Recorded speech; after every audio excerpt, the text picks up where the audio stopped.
To Sherlock Holmes, she is always the woman. I have seldom heard him mention her under any other name. In his eyes, she eclipses and predominates the whole of her sex. It was not that he felt any emotion akin to love for Irene Adler. All emotions, and that one particularly, were abhorrent to his cold, precise, but admirably balanced mind. He was, I take it, the most perfect reasoning and observing machine that the world has seen. But as a lover, he would have placed himself in a false position. He never spoke of the softer passions, save with a jibe and a sneer. They were admirable things for the observer, excellent for drawing the veil from men's motives and actions, but for the trained reasoner to admit such intrusions into his own delicate and finely adjusted temperament was to introduce a distracting factor which might throw a doubt upon all his mental results. Grit in a sensitive instrument, or a crack in one of his own high-power lenses, would not be more disturbing than a strong emotion in a nature such as his. And yet there was but one woman to him, and that woman was the late Irene Adler, of dubious and questionable memory. I had seen little of Holmes lately. My marriage had drifted us away from each other. My own complete happiness and the home-centered interests which rise up around the man who first finds himself master of his own establishment were sufficient to absorb all my attention, while Holmes, who loathed every form of society with his whole Bohemian soul, remained in our lodgings in Baker Street, buried among his old books and alternating from week to week between cocaine and ambition, the drowsiness of the drug and the fierce energy of his own keen nature. He was still, as ever, deeply attracted by the study of crime, and occupied his immense faculties and extraordinary powers of observation in following out those clues and clearing up those mysteries which had been abandoned as hopeless by the official police. From time to time I heard some vague account of his doings, of his summons to Odessa in the case of the Trepoff murder, of his clearing up of the singular tragedy of the Atkinson brothers at Trincomalee, and finally of the mission which he had accomplished so delicately and successfully for the reigning family of Holland. Beyond these signs of his activity, however, which I merely shared with all the readers of the daily press, I knew little of my former friend and companion. One night, it was on the 20th of March, 1888, I was returning from a journey to a patient, for I had now returned to civil practice, when my way led me through Baker Street. As I passed the well-remembered door, which must always be associated in my mind with my wooing, and with the dark incidents of the study in scarlet, I was seized with a keen desire to see Holmes again, and to know how he was employing his extraordinary powers. His rooms were brilliantly lit, and even as I looked up, I saw his tall, spare figure pass twice in a dark silhouette against the blind. He was pacing the room swiftly, eagerly, with his head sunk upon his chest and his hands clasped behind him. To me, who knew his every mood and habit, his attitude and manner told their own story. He was at work again. He had risen out of his drug-created dreams and was hot upon the scent of some new problem. I rang the bell and was shown up to the chamber which had formerly been in part my own. His manner was not effusive. It seldom was, but he was glad, I think, to see me. With hardly a word spoken, but with a kindly eye, he waved me to an armchair, threw across his case of cigars, and indicated a spirit case and a gasogene in the corner.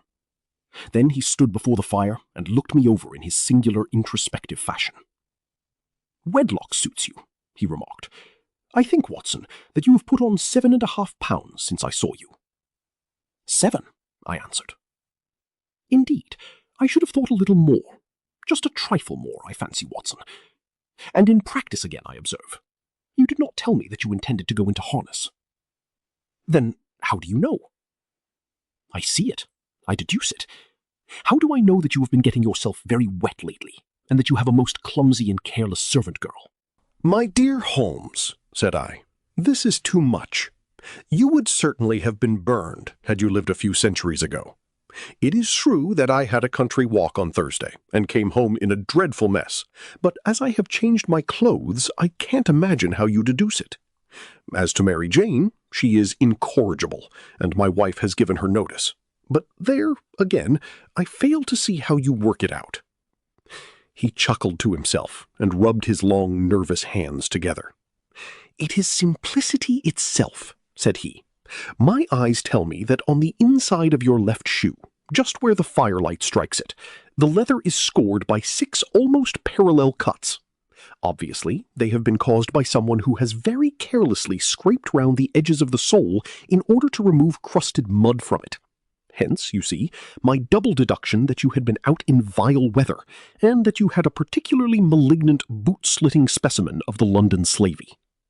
As to your practice, if a gentleman walks into my rooms smelling of iodoform, with a black mark of nitrate of silver upon his right forefinger, and a bulge on the right side of his top hat to show where he has secreted his stethoscope, I must be dull indeed if I do not pronounce him to be an active member of the medical profession. I could not help laughing at the ease with which he explained his process of deduction. "When I hear you give your reasons," I remarked, "the thing always appears to me to be so ridiculously simple that I could easily do it myself, though at each successive instance of your reasoning I am baffled until you explain your process. And yet I believe that my eyes are as good as yours." "Quite so," he answered, lighting a cigarette and throwing himself down into an armchair. "You see, but you do not observe. The distinction is clear. For example, you have frequently seen the steps which lead up from the hall to this room. Frequently. How often? Well, some hundreds of times. Then how many are there? How many? I don't know." "Quite so. You have not observed, and yet you have seen. That is just my point. Now, I know that there are 17 steps, because I have both seen and observed. By the way, since you are interested in these little problems, and since you are good enough to chronicle one or two of my trifling experiences, you may be interested in this." He threw over a sheet of thick, pink-tinted notepaper which had been lying open upon the table.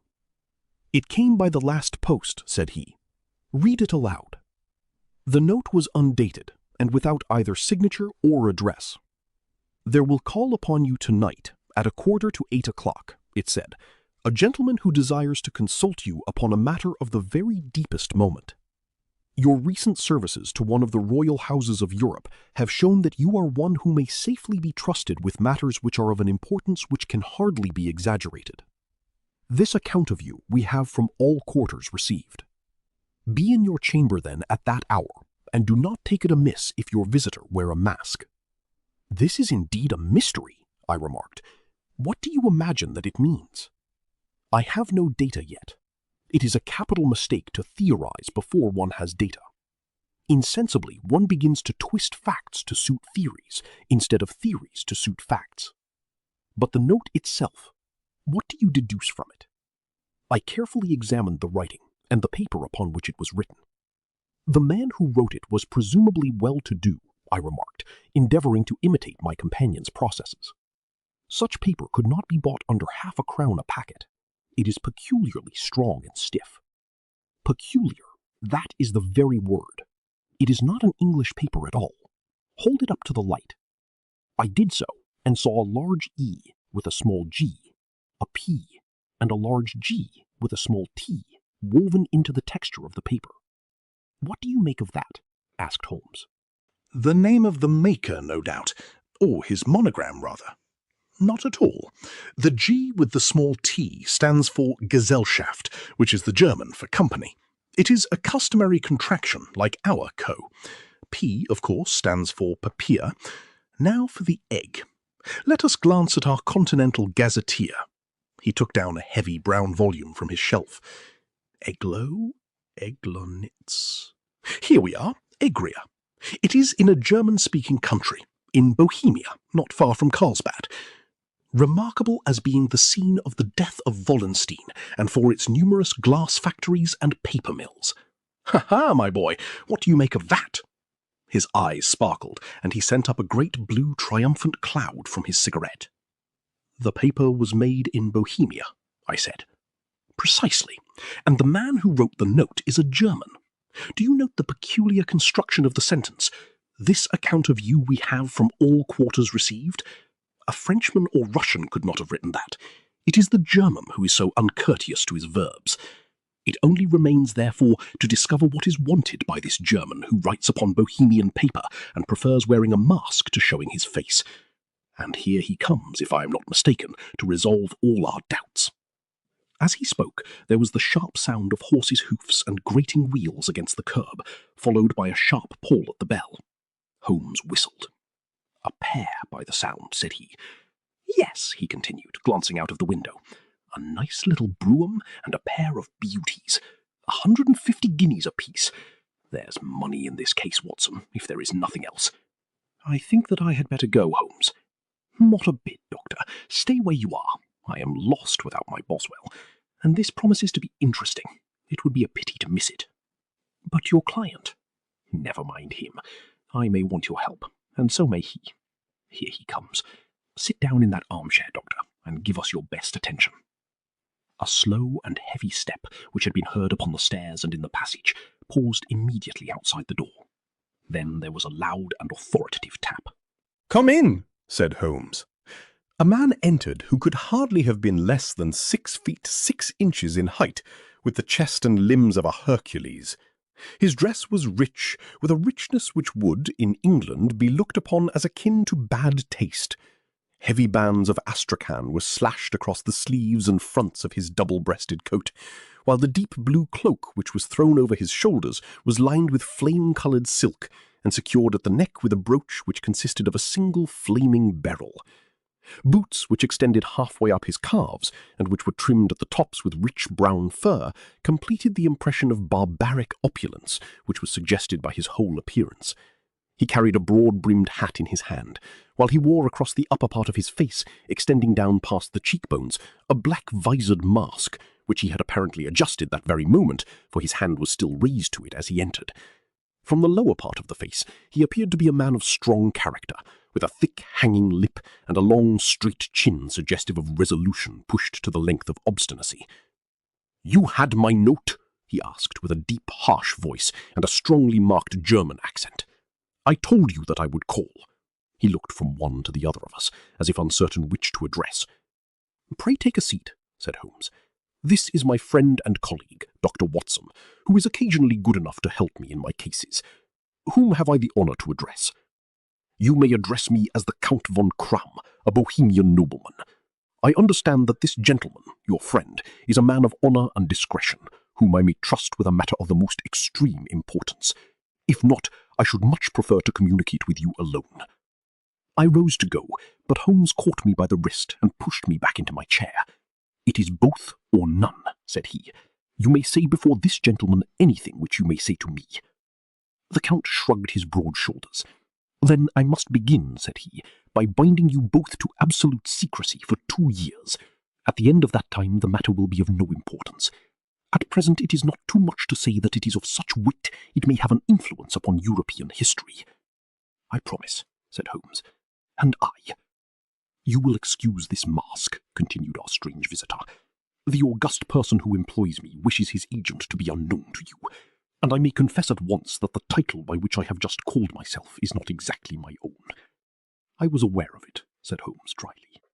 "The circumstances are of great delicacy, and every precaution has to be taken to quench what might grow to be an immense scandal and seriously compromise one of the reigning families of Europe. To speak plainly, the matter implicates the great house of Ormstein, hereditary kings of Bohemia." "I was also aware of that," murmured Holmes, settling himself down in his armchair and closing his eyes. Our visitor glanced with some apparent surprise at the languid, lounging figure of the man who had been, no doubt, depicted to him as the most incisive reasoner and most energetic agent in Europe. Holmes slowly reopened his eyes and looked impatiently at his gigantic client. "If your Majesty would condescend to state your case," he remarked, "I should be better able to advise you." The man sprang from his chair and paced up and down the room in uncontrollable agitation. Then, with a gesture of desperation, he tore the mask from his face and hurled it upon the ground. "You are right," he cried. "I am the king. Why should I attempt to conceal it?" "Why, indeed," murmured Holmes. "Your Majesty had not spoken before I was aware that I was addressing Wilhelm Gottsreich Sigismund von Ormstein, Grand Duke of Cassel-Felstein and hereditary King of Bohemia." "But you can understand," said our strange visitor, sitting down once more and passing his hand over his high white forehead. "You can understand that I am not accustomed to doing such business in my own person. Yet the matter was so delicate that I could not confide it to an agent without putting myself in his power. I have come incognito from Prague for the purpose of consulting you." "Then pray consult," said Holmes, shutting his eyes once more. "The facts are briefly these. Some 5 years ago, during a lengthy visit to Warsaw, I made the acquaintance of the well-known adventuress, Irene Adler. The name is no doubt familiar to you." "Kindly look her up in my index, Doctor," murmured Holmes, without opening his eyes. For many years he had adopted a system of docketing all paragraphs concerning men and things, so that it was difficult to name a subject or a person on which he could not at once furnish information. In this case, I found her biography sandwiched in between that of a Hebrew rabbi and that of a staff commander who had written a monograph upon the deep-sea fishes. "Let me see," said Holmes. Born in New Jersey in the year 1858. Contralto. La Scala. Prima donna, Imperial Opera of Warsaw. Yes. Retired from operatic stage. Living in London. Quite so. Your Majesty, as I understand, became entangled with this young person, wrote her some compromising letters, and is now desirous of getting those letters back. Precisely so. But how? Was there a secret marriage? None. No legal papers or certificates? None. Then I fail to follow, Your Majesty. If this young person should produce her letters for blackmailing or other purposes, how is she to prove their authenticity? There is the writing. Pooh-pooh. Forgery. My private notepaper. Stolen. My own seal. Imitated. My photograph. Bought. We were both in the photograph. Oh dear, that is very bad. Your Majesty has indeed committed an indiscretion. I was mad. Insane. You have compromised yourself seriously. I was only Crown Prince then. I was young. I am but 30 now. It must be recovered. We have tried and failed. Your Majesty must pay. It must be bought. She will not sell. Stolen, then? 5 attempts have been made. Twice burglars in my pay ransacked her house. Once we diverted her luggage when she travelled. Twice she has been waylaid. There has been no result. No sign of it. Absolutely none. Holmes laughed. "It is quite a pretty little problem," said he. "But a very serious one to me," returned the king reproachfully. "Very, indeed. And what does she propose to do with the photograph?" "To ruin me." "But how?" "I am about to be married."